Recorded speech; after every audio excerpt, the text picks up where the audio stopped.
Seorang pria yang sedang mencari hasil laut di pesisir pantai secara tidak sengaja menemukan sebuah benda unik yang tampak seperti mainan. Karena rasa penasaran, ia mengambil dan memeriksanya lebih dekat. Namun, saat diterangi sinar matahari, ia terkejut melihat ada kehidupan kecil yang bergerak di dalamnya. Diliputi rasa hormat terhadap kehidupan tersebut, pria itu segera membawanya pulang. Pada awalnya, ia tidak terlalu memikirkan makhluk apa yang akan menetas dari benda itu. Ia hanya meletakkannya di dalam akuarium dan membiarkannya begitu saja. Beberapa hari kemudian, ketika kembali memeriksanya, ia melihat bahwa makhluk kecil di dalamnya semakin aktif bergerak. Lambat laun, pria itu mulai menyadari bahwa benda tersebut kemungkinan adalah telur dari suatu jenis ikan. Namun, meskipun telah menunggu cukup lama, tidak ada tanda-tanda telur itu akan menetas. Ia bahkan mulai meragukan apakah telur tersebut masih hidup. Seiring berjalannya waktu, makhluk kecil di dalamnya terlihat semakin gelisah. Khawatir akan keselamatannya, pria itu akhirnya menggunakan gunting untuk membantu proses penetasan. Setelah cangkangnya terbuka, ia menatap makhluk mungil di telapak tangannya dengan penuh keheranan. Meskipun telah lahir, tubuhnya masih terhubung dengan sebuah kantung berbentuk bulat. Walaupun tidak memahami fungsi kantung tersebut, pria itu yakin bahwa keberadaannya memiliki tujuan penting. Ia pun mengembalikan makhluk kecil itu ke dalam akuarium dan terus mengamati perkembangannya setiap hari. Yang menarik, makhluk tersebut tidak memerlukan makanan setelah lahir. Ia juga selalu bergerak dalam batas yang ditentukan oleh kantung yang masih menempel pada tubuhnya. Terkadang, pria itu merasa khawatir karena makhluk kecil itu harus membawa kantung yang ukurannya cukup besar. Untungnya, seiring berjalannya waktu, perubahan yang signifikan mulai terlihat. Kantung tersebut perlahan menyusut, sementara tubuh makhluk itu tumbuh semakin kuat.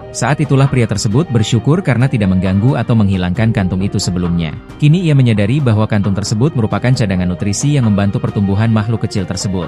Tak lama kemudian, tubuhnya mulai diselimuti lapisan berwarna gelap dan akhirnya terbebas sepenuhnya dari kantung yang selama ini menempel padanya. Meskipun pria itu masih belum mengetahui jenis ikan apa yang telah ia selamatkan, makhluk kecil tersebut terlihat sangat menggemaskan setelah memperoleh kebebasan bergerak. Hubungan mereka pun semakin dekat. Ikan kecil itu menunjukkan ketergantungan yang kuat kepada pria tersebut. Setiap kali tangan pria itu didekatkan ke akuarium, ia akan segera berenang mendekat untuk berinteraksi. Terkadang, kehidupan di alam memang begitu menakjubkan. Kita tidak pernah tahu perubahan luar biasa apa yang akan terjadi pada detik berikutnya. Hari demi hari, makhluk kecil itu menikmati perawatan dan makanan yang diberikan oleh pria tersebut. Tanpa disadari, ia telah terbiasa dengan kehidupan yang nyaman dan serba tersedia. Namun pada akhirnya, pria itu menyadari bahwa makhluk tersebut adalah bagian dari alam liar. Setelah mempertimbangkannya dengan matang, ia memutuskan untuk mengembalikannya ke laut. Meskipun perpisahan itu terasa berat, ia percaya bahwa hanya di lautan luas makhluk tersebut dapat merasakan kebebasan yang sesungguhnya dan menjalani kehidupannya sebagaimana mestinya.